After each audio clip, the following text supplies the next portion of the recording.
Hey, Corona TV viewers, this is Peter Keys from Leonard Skinner. I want to wish you all a happy birthday. First of all, let's just do the elbow bump because we can't do the handshake right now. Hello, everybody on Corona TV. This is Macy Gray. You're smiling, and I saw your beautiful daughter earlier, who I said could come on the show anytime. Welcome, Shiv Singh. Thanks for having me, Joseph. Great to be with you. Welcome to Corona TV. And it got a bit laggy before, and I'm not sure why again. It seems that it could be anything. It could be the green screen. It could be a PowerPoint thing. And what I've actually learned through trial and error is just keep going. Don't stop, and don't worry about the stuff, because the show goes on.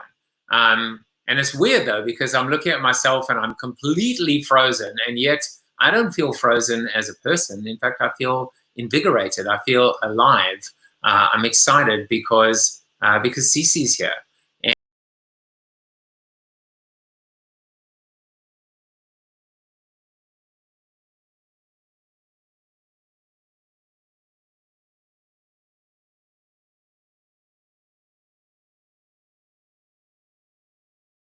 See, I'm back. I don't know how it happens. It just happens. Should we cut and start again? No, we won't. If you heard me, which you did hear me, we are back. It's Tuesday, April 28th. I am in Crayonville. I am in the virtual world of Second Life. And it is a place that CC and I spent many moons and suns and parties and coffees with Crayon in. It's incredible to think how ahead of its time Second Life was. Second Life was ahead of its time. We were in Second Life circa 2006, and we were connecting virtually.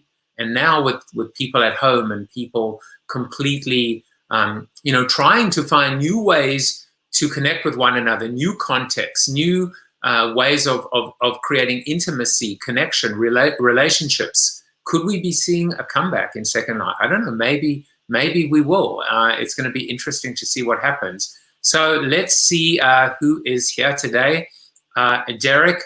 Now I keep thinking in my head, rhymes with marathon. Derek Marabon. I got it right this time. I said that CC was an OG, and I think that yeah, he's doing this in the background. The original gangster. But really only good, because CC is one of the better guys. Mr. Steve Garfield says, that's better. Steve, I'm still trying to figure this part out, the laggy part. Sometimes it does it, sometimes it doesn't. But I am expecting my shipment of my Logitech any day, and maybe the external camera will make a difference. I'm not sure, maybe it will. Dr. Dean Allen, I'm back, yes. I'm back, meaning not lagging, and also Corona TV is back. It's good to see you as well, Dr. Dean Allen. We'll talk about the numbers in a moment, but what's interesting to me is that unfortunately the projections from the models have been revised upwards here in the US. And of course the question is, how much of that is coming from, the fact that the states are opening up and there is so much inconsistency and not enough uniformity and standardization and synchronicity and collaboration. You get the picture as well. Michael Donnelly is here. CCC, Michael Donnelly is here. Well, it might be longer than 30 minutes, Michael. I got a feeling CC and I are going to have a lot to talk about as well. And Adam Zant, he said, had to see CC. I met my business partner and best friend at a real world Second Life event at Harvard. There you go. IRL, in real life. And Bob is here. He's saying, I'm looking good. Is it because I've got my contacts in? I'm going to go for a run later. It's 60 degrees. That's my new thing. If it's 60 degrees, I am getting outside. It's about as simple as that. So, let's oh no, and Carla Johnson is back as well. She couldn't stay away. She was my guest yesterday. Good to see you coming back as well. Carla graced us in the Zoom room afterwards. CC will be in the Zoom room with us afterwards as well. But Carla experienced Unfortunately, we got Zoom bombed again yesterday, so it was quite it was quite hairy. CC is doing his best to distract me in the background, and you'll see why. It's just absolutely awesome. So yeah, so this is the man with a plan is back. We're gonna hear from him soon, and we're gonna do a lot of reminiscing. And don't worry, CC, I got a few things to fool you with as well. So I still haven't corrected next week's interviews. Tomorrow we move to 5 p.m. and we're going to be drinking adult beverages. And you know what happens? The last time I did that with Scott Monty. So excited to hang out with Aaron. And then we got Jason and the Marketunist as well. Happy birthday to only 8 people. Adelio, Barbara, Sherry, Jay, Daria, Layla, Gian, Andrea, and Ron as well. Hopefully you guys are not celebrating alone because you have Corona TV with you. And then our numbers. You know, it's always the bit of sobering reminder that while we are trying to raise our spirits and trying to stay, you know, upbeat and recognizing that we need to be optimistic, unfortunately, people are still sick and people are still dying. You know, we've gone over the 3 million mark globally. In the US, we will approach probably by the end of today. We're going to see, in fact, certainly, we're going to see 1 million, over 1 million people have had their lives affected in some way, shape, or form. And of course, we still don't know how many people at the moment got this virus and didn't even know that they had it, thankfully, due to very mild or asymptomatic conditions. And as I mentioned earlier, unfortunately, we are looking at that number now, potentially hitting 74,000. Look, this is a 2-week chart that you see in front of you. So we can see how in the US we went from 26 to 56,000 deaths. We're not going to double over the next 14 days, but those numbers are still increasing by, you know, roughly, if you look at them, 1,500, 1,800, 2,000. And unfortunately, it does look like we are gonna hit 65, 70,000, which is pretty sad, and it is what it is. A quick update on the Great Celebrity Experiment Challenge. You know, a big message, and I will say this over and over again with you guys because I think it is so important, is trial and error. Trial and error, not being afraid to fail. These are the hallmarks of what it takes to be in the business, of what it takes, you know, to be an entrepreneur, to experiment, not be afraid to fail. And you know, as far as the Celebrity Challenge is concerned, I'm getting better. So, you know, what I basically did was, yesterday I sent out 100 individual tweets, and I got dinged several times as I was sending out these tweets. And dinged as in, am I a bot? You know, and I figured out how to time release essentially these tweets. But now what I've done is I've actually moved. I've moved all of my celebrities into groupings. So I have sports stars, I have talk show hosts, I have politicians, I have singers. And this morning I sent out 9 tweets. And the tweets were very simple. You know, it was, you know, at Keith Urban, at Lady Gaga, at Adele, all of them together. Will you be the first singer, you know, to come on my show? So 9 tweets every day is a lot easier than 100, and we'll see what happens. I'm going to also talk about a bunch of hypotheses, because every day the question is, will this work or not? And if it doesn't work, why didn't it work? And one of the reasons why it might not work is that it wasn't compelling enough. And that's on me, right? It's on me to be able to say, I wasn't compelling enough. The offer wasn't compelling enough, or the way that I challenged wasn't compelling enough. Or it could be that Twitter is kind of useless. that no one really responds to Twitter anymore, that it's lost its juice, other than maybe the president using Twitter effectively. It's just really not a great way, and perhaps I should have chosen another channel. Or finally, maybe it's just that celebrities are not actually bothered to look at who's tweeting them. And CC will probably attest to this. I remember, in fact, we were in our office on 57th Street. CC will remember that. And I think we might have been pitching, was it Bush Media, or we were pitching the amusement parks. And we said the good news, we got good news and bad news with respect to Twitter.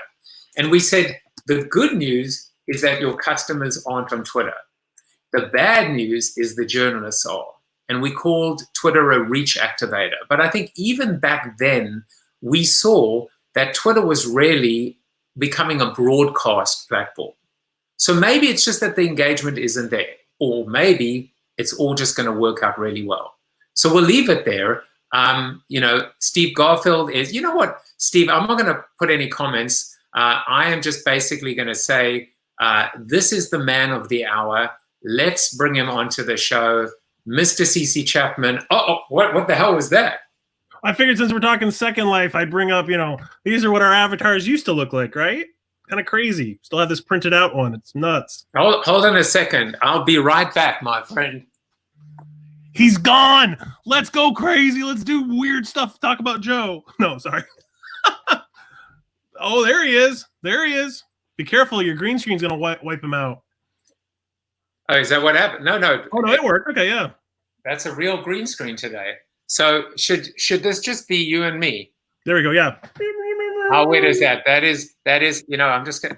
I can just put him here. Anyway, those were our little 3D. Were these 3D printed? I guess they were. They were, yeah. And it's funny because now I actually have a 3D printer about 10 feet from, not even 10 feet, 10 inches from me over there.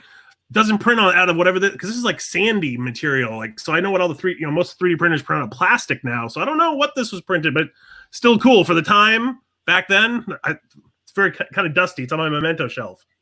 And just look at those washboard abs. I know, right? Oh yeah, this is the fittest I've ever been in my life. So how you doing, man? I'm all the better to see you. Now I can go to the comments. Steve said we got Zoom bombed. What actually happened was from the last time when I got really badly XXX porno bombed. It's a long story and a funny story. There's ways to do that. There's all kinds of security settings. You prevent that stuff. Don't let everybody share their screen. No, so I created a I learned that lesson too. I created a waiting room, and then yesterday there were people coming in, and I was like, you know what? I haven't seen any of that Zoom bombing. The second I took the waiting room off. Okay? Yeah.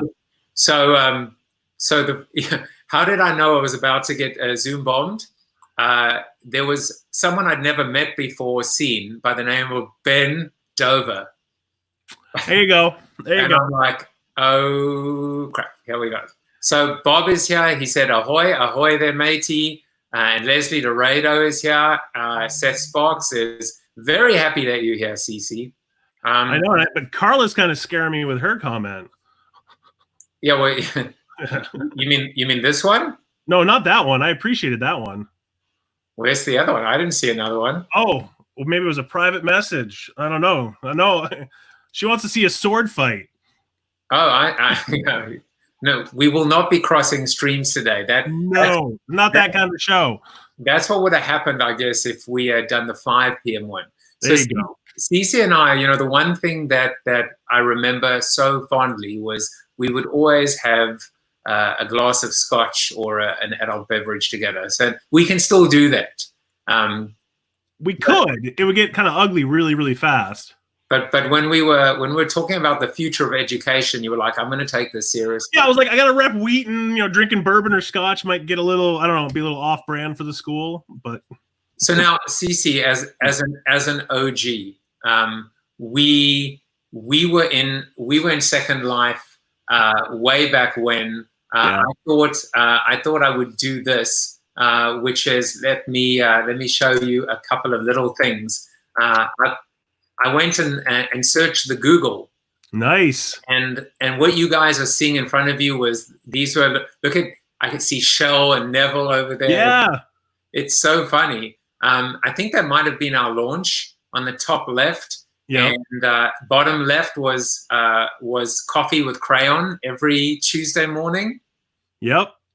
And it was amazing because you can actually see that we could all the way back then put PowerPoint, into this world. And so we would have our status meetings on the bottom right in Second Life and have our agenda. That's our actual agenda on the wall. It was awesome. Yeah, and we were all spread out around the world. We weren't Virtual Thirst. Still one of my favorite projects I've ever worked on. And I tell this story all the time about us bringing Coke into Second Life. Coca-Cola, excuse me. Mike, I know Michael's on the watching. Yeah, so we actually we'll come back to Virtual Thirst in a second. But I remember we won ABC, we won we made the Wall Street Journal. That was Ad Age. We were a tiny little boutique, and I think that's the message that I've said so many times to people watching this, which is when you put yourself out there, right, and you're early enough, that first mover advantage counts. I mean, it's one of the hallmarks of entrepreneurship. So I wanted to show this, even though the way things are lagging today, it's definitely going to bomb my own show, but I don't care. So I just wanted to show you this, especially that Michael's here.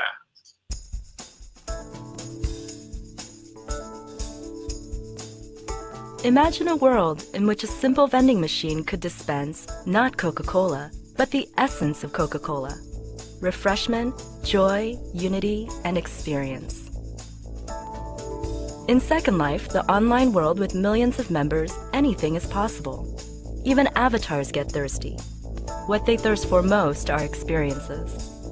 With that in mind, the Coca-Cola Company launched Virtual Thirst in May 2007. This contest challenged the public to submit concepts for a virtual vending machine of the future, an appliance that could dispense experiences rather than beverages.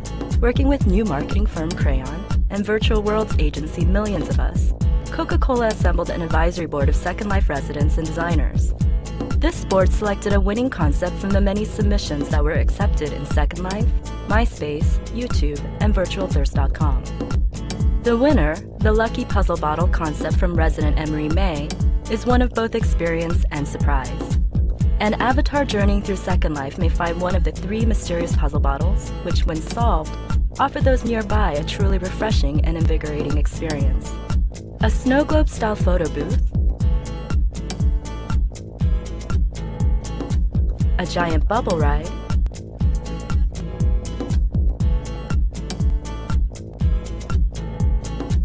or a snowball vending machine that allows residents to have a virtual snowball fight. The puzzle solver is also given one of 3 cool Coke prizes. The Virtual Thirst Contest is the Coca-Cola Company's first significant experience within the fast-growing community of Second Life. By listening and collaborating closely with the community, Virtual Thirst has been a unique opportunity for the world's largest beverage company to learn and to join the conversation in and around virtual worlds.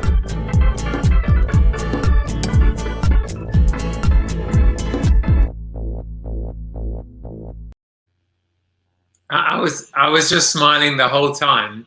That was so good to see. Man, it does feel like a lifetime ago, though. A lifetime ago, but that was so much fun. And it's funny because, Michael just said best campaign.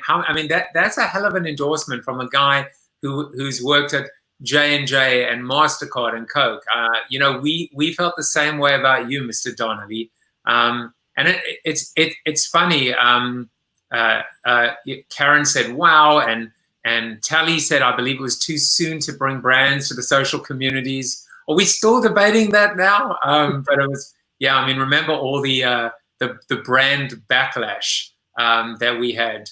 And Chris on LinkedIn, Chris Hambley was saying, love the Virtual Thirst project. So this is what I'm saying. CoronaTV just brings people together. And look, CC, you even got a comment from Terry. I saw that. I was like, wait, that's your wife commenting. I miss you, Terry. But she's basically saying, this is her way of saying, enough about the. She's saying, can we talk about education, please? So Sure. she's saying, can you speak to the SAT, ACT test optional reality that our juniors are facing? My son, Aaron, is a junior, and he's going through this as well. And obviously, my daughter just came back from her freshman year at college, so we're all in tumult at the moment. So yeah, so why don't we stop there for a second? I've got so much energy talking to you. You were one of the first pioneers in the social media space, in the podcasting space. As a podcaster, Accident Hash, managing the gray. Now we manage the gray in different ways, you and me. It's a different gray. But amidst everything, you became a marketer, and then you quickly realized the errors of your ways, and you've moved into this amazing space as not just a teacher and an educator, but an inspirational one. So I wonder if you could talk a little bit about your journey and your transition from all the way when we met, but certainly to present day, because it's a beautiful story. Yeah, I mean, the small town kid, small town New Hampshire. My dog is not broken back there, by the way. Now you just went full screen. You can see her with her upside down. So I started, in marketing. I vividly remember being the first digital marketer at Babson College, and then going, all right, and then Crayon happened, and the Advanced Guard, and all this other things happened. And what it boiled down to was, what the moment it really happened for me was 2012. I went to Ghana with the One campaign and the Gavi Alliance, and went over to celebrate this vaccine rollout. And I came back from there after just having my eyes open, talking to university students, going to malnutrition clinics and all this stuff, and came home and went, my God, I remember saying I need to use my powers for good. I don't want to sell, no offense, Mike, I don't want to sell another can of Coke. I want to do other things. And it's funny because I started trying to do more corporate social responsibility and more social good, but the industry wasn't ready yet. Imagine that. We were ahead of the curve, and I was like, people weren't quite there yet. And I was really fortunate that I had done classes for lynda.com, which is now LinkedIn Learning. I know we're live on LinkedIn. I did some classes for them. I done, way back in the day, the University of San Francisco with Chris Penn doing an online marketing social media course. And I had this thing where I reached out to the head of the marketing department at Bentley, where I graduated from, and said, hey, if you ever need an adjunct, let me know, please. And then it was a couple years later, and I got a phone call, said, hey, you still interested? And I was like, yes, I would love to. And, that went on for a little while. And then all of a sudden one day I got a phone call and said, hey, CC, Wheaton, I'm working at Wheaton now. Someone I worked at Babs, lesson to all the kids out there. You never know when a connection is going to come back around. Someone that had worked alongside me at Babson was now the vice president of marketing at Wheaton College here in Norton, Mass. And they asked him to teach a marketing class. And he's like, I don't have the bandwidth. I know who you should call. And that was 3 years ago. And now I'm a full-time instructor. It's a liberal arts college, been around since 1834. They launched their business and management program 7 years ago, and it's now one of the top majors on campus. And I love the fact that, it's not a typical business school. We're a liberal arts college with a business major. So I've got artists and biologists and neuroscientists and dance majors all taking marketing classes and business fundamentals classes. And I love it. I've never been happier. I was born to be a teacher. I've realized that. I've always, whenever I've been told more than one time, I'm very good at being able to take complex ideas and explain them to anybody. And I honestly, over the last, 3 years here at Wheaton, have found a home, and, I love it. I'm so blessed of these students. It's been a really tough semester. Yesterday was my last day of teaching classes for the semester, and it was tough. It's really tough right now. I saw, I think it was either a tweet or a post where you really were kind of like, you wear your heart on your sleeve, and from an empathy standpoint, you were so sad, for your students that weren't getting the ability to celebrate the way that they should and graduate the way they should. Yeah, this one student that I've been, it was really cute. You'll appreciate this. I've been working with her on an independent study this semester on the marketing of fashion. It's something she wanted to do, and Wheaton allows students to find those sort of things. And it was cute because we're on the phone yesterday. She's gonna hate me telling this, but she was like, "Can I ask you a weird question?" I was like, "Uh-oh, what?" And she's like, "Would you be my mentor after graduation?" And I was like, "Oh God, yeah." But it's tough because she's about to graduate, and she doesn't have a clue of what the industry's, nobody's hiring right now. People are getting laid off. And she's like, and just the other day they had the meeting where they all got told about how 6 months from now, you're gonna have to start repaying your student loans. And she doesn't even know how she's gonna have a job. And I was trying to walk her through of that, the only thing I could say was, I said, listen, I said, the whole world's in this situation right now. You're not alone. That doesn't make it any easier. I would be scared to death. I mean, my son's about to graduate, and it's scary. So it's a really tough time. And I just told her, listen, it sucks. It sucks for everybody, but hopefully we're all going to make the most of it and figure this out. Hopefully things are going to bounce back. Nothing's ever going to be the same again. But it was really heartbreaking, to talk to her and be like, oh, because she's one of many that I've talked to over the past, any student you have, I don't care what age they are, if your parents, this, kids, to suddenly change to online learning it's not easy for most of us because teachers weren't ready for it either. So it's a really tough time for a lot of people. So I wanted to, I'm going to follow up on that, but I have to correct you. You said you were born to be a teacher.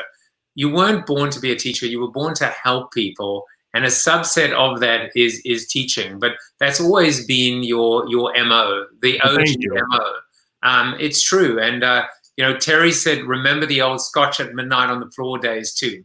I remember that red room in our old house. Those were good days. And there's John Andrews. He said, "Oh man, social media pioneer." This is what I'm saying. And now Chris has come over from LinkedIn to here. Bob Farnham says, "Sounds like a perfect fit for CC." So you can see, and Jan, who's been one of our regulars, he said, like Dr. Israel, who was on Sunday, might be a great guest lecturer for one of your classes. She's doing amazing things with music and education. Oh, cool. And you got to and recognizing that basically, if we go back, we can probably remember the lyrics to a pop song from 20 years ago. Well, what if we could teach using music? Oh, cool. And that's what she's been doing. So Cece, you have so much energy, so much passion. Yeah, just a little bit. Online is like putting a harness on you. So I know, because this is my second year I've taught online. Yeah. How do you demonstrate that passion when you're on message boards? It's impossible. I think part of it is just, I've been online as long as I can remember. So I guess, I try to be very approachable, but you're right. It's not the same. It's not the same as getting up in front of a class and talking. I actually thought about, if we end up having to go to be online in the fall, which I hope we're not, I've actually thought about, I need to change to a standing desk. Maybe I'll teach standing up because I do live lectures. But yeah, sitting in this chair and teaching drives me nuts. But the trick is you got to be honest. You talk to these kids. I still call them kids. I know I'm not supposed to. I talk to these students, more like, as a mentor rather than professor looking down. I think I remember all those professors when I was in school and I hated them. So I just try to talk to them and also make sure, especially in today's environment, that, discussion boards may not be the best way for certain students. Texting, email. I try to have all communication channels open, but yeah, no, this is definitely a harness for sure. A little bit of a muzzle, but you kind of get used to it. You do what you do. You clipping me is weird too, because I know I talk with my hands. So I was like, I can do that again. See? Oh, see? Yeah. Now, Jazz. Bad girl. Cover that. Is that better? I can bring him back. You see, I cheat. Every time I do that, it's playing with camera angles. It's an opportunity for me to quickly go and have a look at LinkedIn and see what's going on. There you go. That's perfect. Yeah. So that's how I cheat. So, one of the things when I did this course that we were discussing about earlier for myself to become an adjunct was the concept of the flipped classroom. And I love, again, it's a hybrid model, right? When we think about physical, digital, social, virtual, I do think that this actually could be one of the more interesting advances in education, which is that students now learn, they watch the lecture at home. It's what my daughter's doing right now. And then they use the classroom time to actually do case learning or group work or Q&A and make it much more active and experiential. I think that's a good thing. Oh, I agree. And I mean, and these are my views. I'll just put that preface out. Sounds like Twitter, right? The views are not the views of Wheaton. But I mean, higher ed has been broken for a long time. It really has. You know, the concept of there's only one way to teach. It's in a lecture hall. It's the professor lecturing. Students are taking notes. They take exams. That's broken. And it's good. It has its place. Don't get me wrong. But it's not the only way students can learn. And I do, if there's one positive out of the world we're living in right now, it's showing that online learning can happen. That they're like you're saying, hybrid environments, flipping the classroom, you know, sometimes doing video, sometimes doing this. There's small group activities. Even like, I know like Zoom allows you to split into groups and then bring them back together. I don't see a lot of that going on, but there's so much that can be done. And I know we were having discussions, we're having lots of discussions. I think all colleges are talking about in the fall, even if we're back on campus, things are not going to be the same for, you know, social distancing. You know, my class this spring had 35 kids in it, which is a big class for Wheaton because usually they're much smaller, intimate classes, but it's a fundamentals class. So it's a little bit bigger. And I think about my classroom, thankfully the one I teach in usually has wheels on all the individual desks. So we could spread out, but is that the best way to do it? There's so many different ways. I know one of the things I do, like I use Flipboard and I clip news stories. The very first thing when I walk into class every day, I said, anything in the news catch your attention. And it's either students bring up all kinds of crazy stuff I haven't heard about, or like, hey, what do you think about this marketing campaign or this new album that drops? And we sometimes, I remember last winter, we spent a whole class talking about Fortnite and the business of Fortnite because people couldn't believe video games could make money. And this is a business fundamentals class. So we spent the whole class. I'm like, old school teaching would have said, well, wait a minute, you had a lesson plan. I'm like, no, but we actively taught something that the kids were interested in, and it worked. So I do think, I hope educators at all levels, take to heart that there's not just one way to teach. And I hope some of the older educators who have done it one way for a long time are willing to try something new. It's an interesting time for sure. I'm more hopeful, I guess. I hope. It's funny because, you know, I remember at the end of this pretty much week-long course that I did at ASU, there was a Fun Devils. There was a small, exactly, and as opposed to the other one, right, which is what's the other one? Whatever. Arizona. Yeah. Pity the kitty. No pity for the kitty. Exactly, Sun Devils. We ran past the stadium. Actually, I went to a football game last fall. It was beautiful being there. Oh, great place. But right at the end, we had this, like, they almost just crammed it in just because, oh, by the way, it's let's talk to you a little bit about online. And now that whole thing has been flipped. Right now, everything is online, and you can imagine, tenured professors or educators that are set in their ways, that have just done it a certain way, and now they have to, if not unlearn, they have to relearn this whole. And so people like you and I have a little bit of an advantage because we know how to not cheat, but we know how to create engagement within a digital realm. We did it with Crayon. Yeah. I still say to people, like, fundamentally, do you understand that when somebody visited our website, i.e., they came into Crayonville, because we had no website, our website just took you into Crayonville. Right. They would like teleport inside, and we could greet them. We'd be like, hey, how's it going? Welcome to Crayonville. Can I help you? Can I show you around?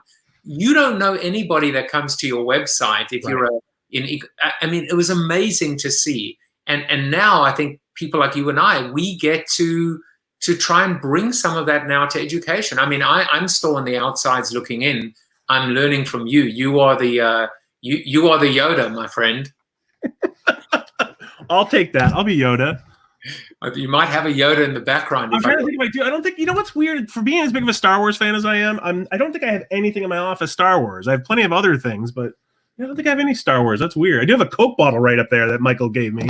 No, it is weird too, though. Education is interesting because I do get in trouble sometimes because I'll say something like, "Well, that's not how it's done." I'm like, maybe that's not how it was done.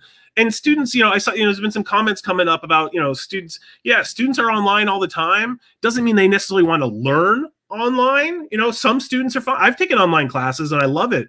But like my daughter right now having to take her art class where she should be in a studio creating things online doesn't quite work. At least in her situation, it's not working. I do know some art classes have transitioned well, but her professor specifically didn't transition real well. And don't get me wrong, that's also been a hard thing. I feel horrible for every teacher from kindergarten up that are trying to, suddenly teach their lessons online where if they're lucky, they had a couple weeks notice. That's I'm comfortable. I've been in Zoom using on this. This doesn't scare me at all. So me flipping to online was easy. I feel horrible for all those teachers who had to figure this out. And then I feel extra, like I have a friend who she's a teacher. She also has 2 young kids at home. And I like the parents dealing with this too, because don't forget the parents on this too. Parents trying to help their kids do modern math, forget about it. It's nuts. Well, we got so many comments coming in and I've just been like putting them on the screen. But the one thing, who was it that said, where is it? It's that the financial model has to change. And I think Chris said it. That is the point here. And I made this comment the other day, which is, look, we're proving that you don't actually physically need to be on campus in order to be educated. So what are we paying the money for? Is it just a 4-year summer camp? Great experience with sororities and fraternities? It is that. It is an experience. But it is the finances, aren't they a little out of whack maybe? Yeah, it's tough to know, right? And it's one of those things, the financial part has always confused me.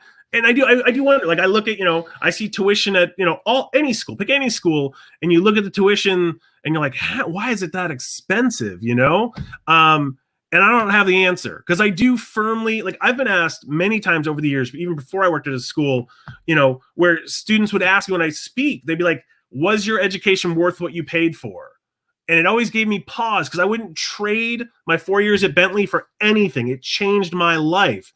But now looking back, I'm like, was it worth the money specifically? Because it was way financially over my head. I should not have gone there. It took me forever to pay it off. I don't know. Because I do firmly believe in face-to-face, while online technology is amazing, that relationship you build with new people, the exposure you get to, most college campuses are very diverse, inclusive places. You get exposed to cultures, people of every religion and all sorts of things. I do feel that's really important.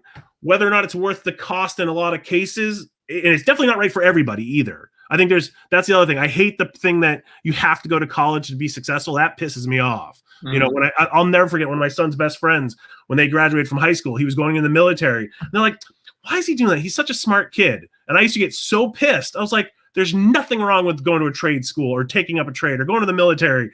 College is one option. I think that's the other thing I hope. I hope that things get changed enough that people realize, yes, college is a very viable, very important option, but it is not the only one. There are so many, starting a business, taking some online courses, taking up a trade.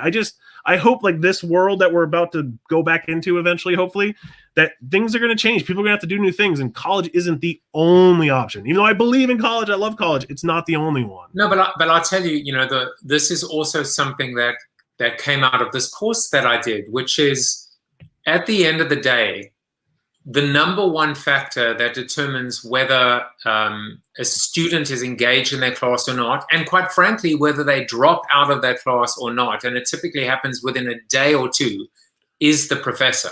Oh, without a doubt. And so, it's vital, it's critical to it's content and context, right? It's not just the what you teach, it's the how we teach and the engagement and the same concept about, recognizing that there is something, it's not ephemeral, but it elevates beyond just the functional benefit of the pedagogy, right? Of being taught and assimilating and absorbing. it is about the connections and the relationships. And that's why, like, you know, I experimented. I did like a Zoom conference once a week, office hours, for anyone who wanted to come. Most of the time, nobody did. But at the same time, some of my students figured out that I was doing Corona TV, and now I know that they're watching. Yeah. And that's awesome. And suddenly they can see, wait a second, this guy is teaching me. He's pretty crazy. Like, I don't know that we should be taking. Oh, when students find my Twitter feed or my Instagram, and it's not like I'm that hard to find, right? I mean, I'm pretty easy to find. But I don't know how many times, like, I'll have a student come in like, "Hey, professor, I didn't know you were into something. I'm going to tweet a movie trailer or gaming and something."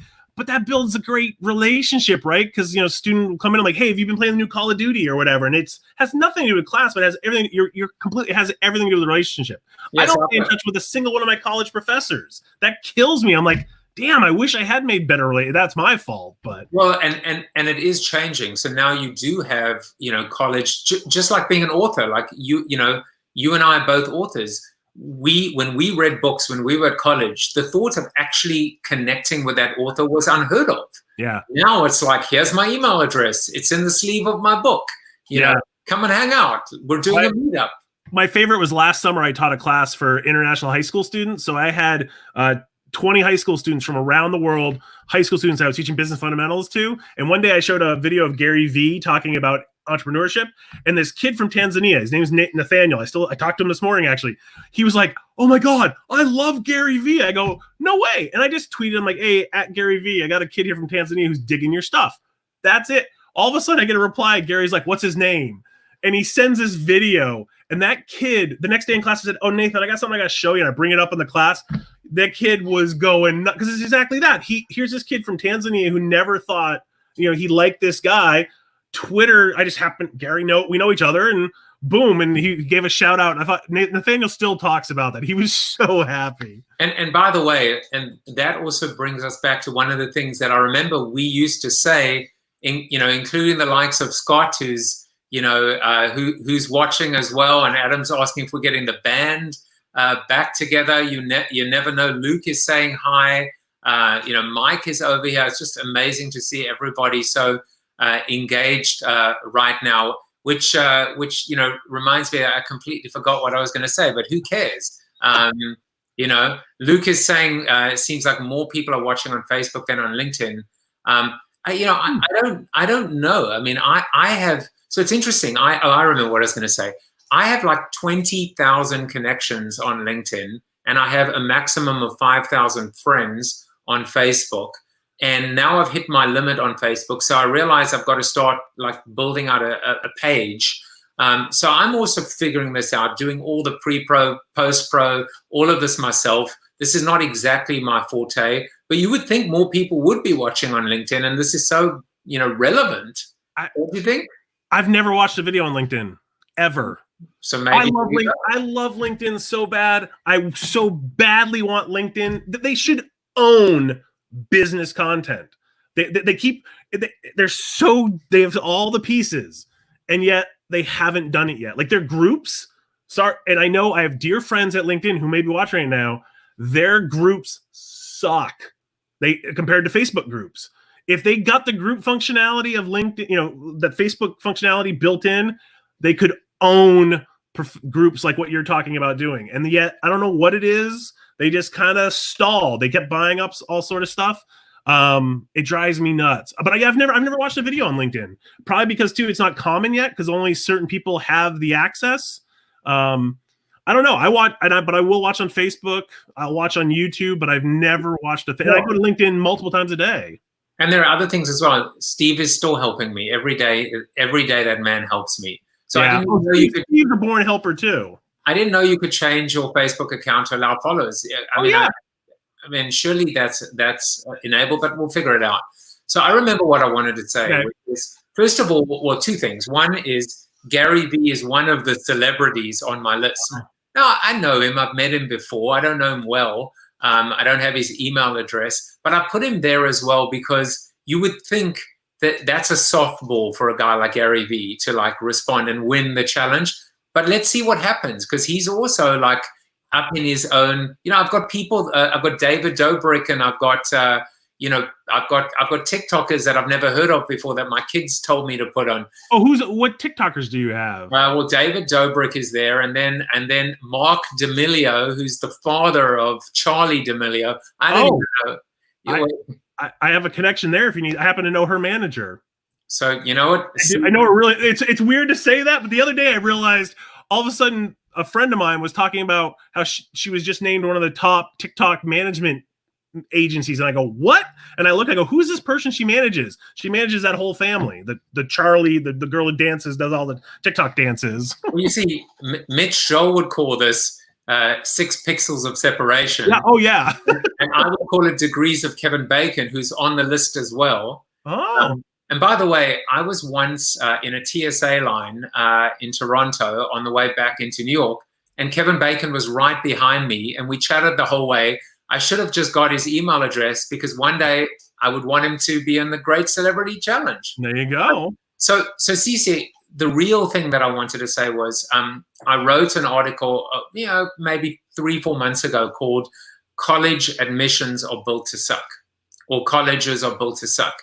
And this was after obviously the whole scandal had hit with respect to admissions. Yep. And I actually came up with an idea using the framework in the survival canvas that I wrote in the book, which I actually think, takes the whole idea of colleges should be free, the Bernie Sanders approach, and uses a bit of innovation. And I said, if you can't afford college, what if college was free, or at least at cost, right? But the college now takes a 1% equity stake in your future earnings, either in perpetuity or until such time that money is paid back, and plus maybe a certain degree of interest. It's just applying an entrepreneurial or an investment model to a different kind of funding system. And the reality is, all you need is like one Bill Gates or Elon Musk type that would compensate 100,000 of these smaller deals.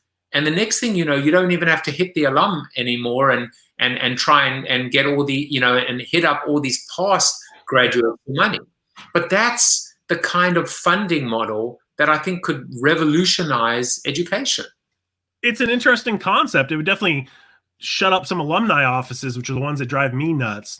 No offense to anybody, but the begging for money all the time, it's an interesting concept. I never really thought about that. Huh. But it's just, just different ideas that allow us to kind of recognize, because you and I, we're entrepreneurs, and we are disruptors. And so we always look at the situation and see it from a unique perspective, or if there's something broken, we try and fix it. Or sometimes if it's not working, we break it. And that's just the lens. And, you're doing it on the inside, leading by example. And I think, if I had to make a prediction, and I will, people, certainly not just people like you, but you are going to become more of a model. It's almost applying a social media or influencer lens to education, because there are so many educators that need to see you in action and learn from you and understand. You need to almost teach people how to teach, at least using these new tools and techniques and processes. I didn't want to say anything so I could pull that quote later and use it. I knew you were thinking that, and I was thinking that too. I was like, and that's why I waited 3 seconds as well. Yeah, I love that. I mean, it's one of those things that was funny because, again, it goes back to being a helper. Right when this was first starting to happen, I realized I wrote a blog post talking about how to teach, advice for teachers during an outbreak, because it wasn't a pandemic yet.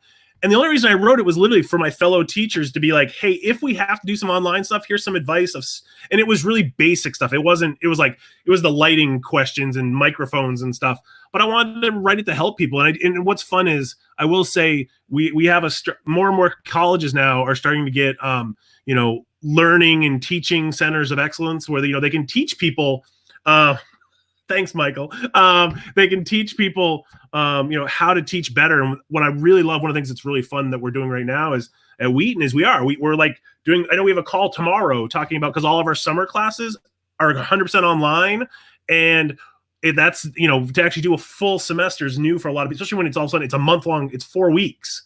So we're going to have conversations about how to do it best. But no, I am hoping that, I can teach, and then I'm learning as I go too. And then also I can teach others and help others. That's the hope, And yeah, if someone wants to be a college president, I can't go anywhere. I'm too happy. But I like that idea.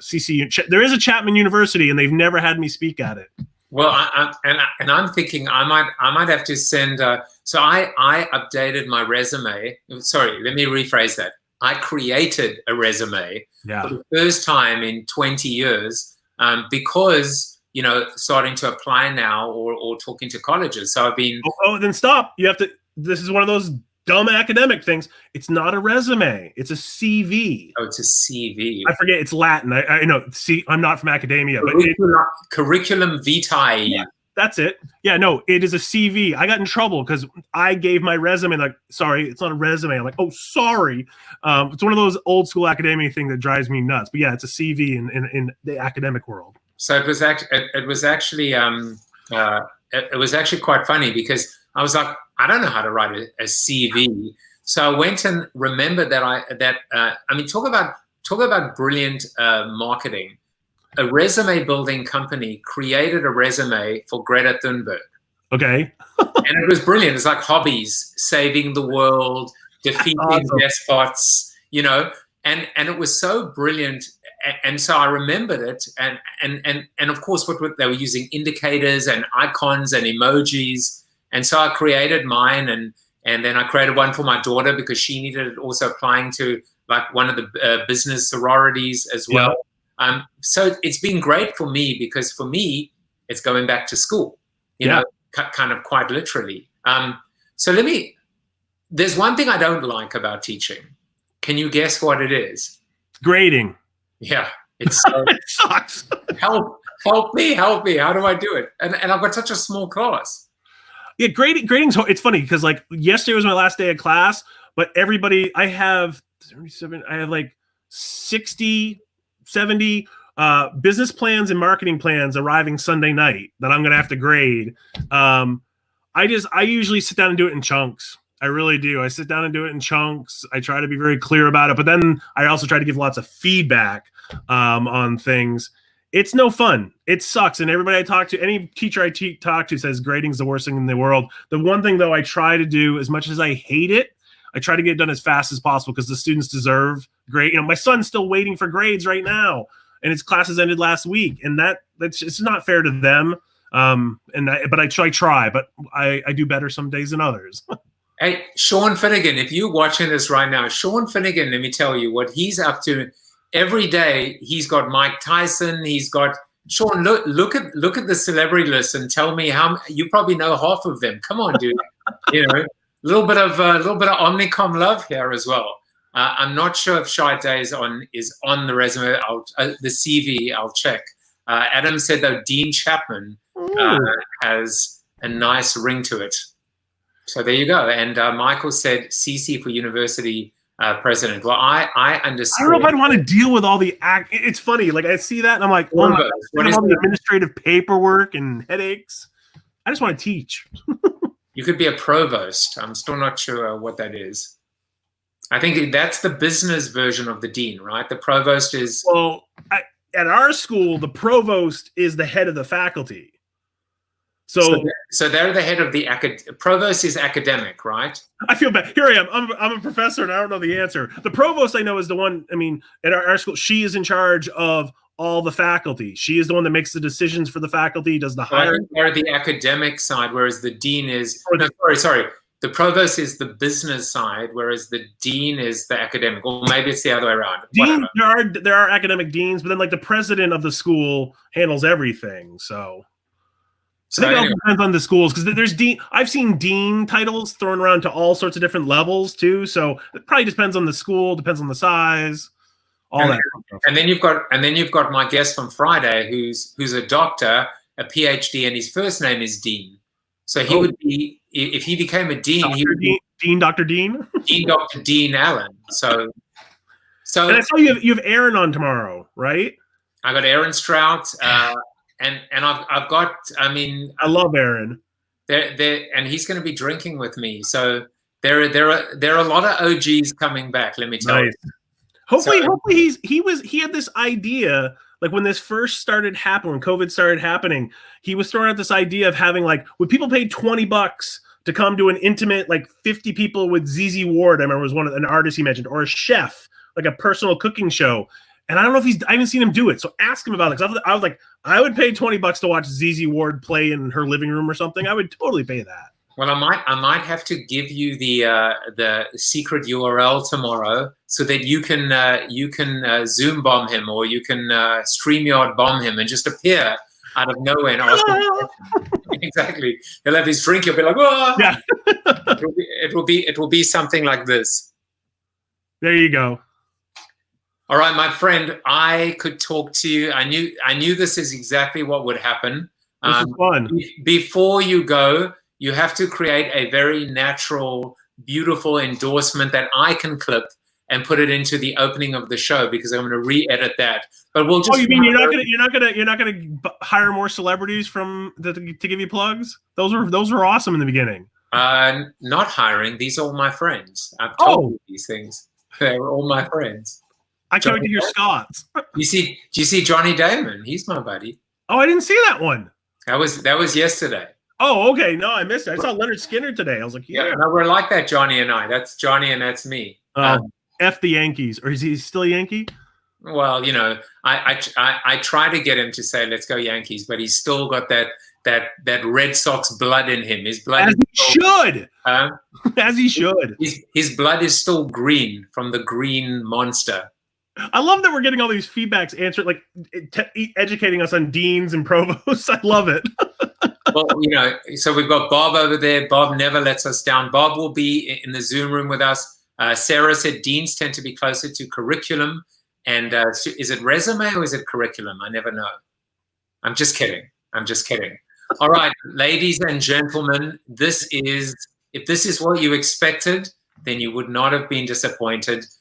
We've got Mr. CC-Chapman, instructor of business and management at Wheaton College. And, if you need to get hold of CC, he's one of the most open, warm, accessible people you could ever find. But that's his website, cc-chapman. We are going to be in the Zoom room right now. If we're lucky, my buddy Ben Dover will be coming and hanging out with us. Sorry, I couldn't resist. CC, I want to make sure that the last few words are yours. So I'm going to give you the platform. Am I supposed to plug you here? Is that the No, goal? You're supposed to plug yourself. Anything you want to share. Oh, I'm plugging. Yeah, hey, it was fun to see some old strangers, some old friends and new ones popping in here. Find me at cc-chapman.com, or my Twitter and Instagram handles on the screen right now. And if you're ever in the Boston area, swing on by. If you're in the Norton area, swing on by Wheaton College.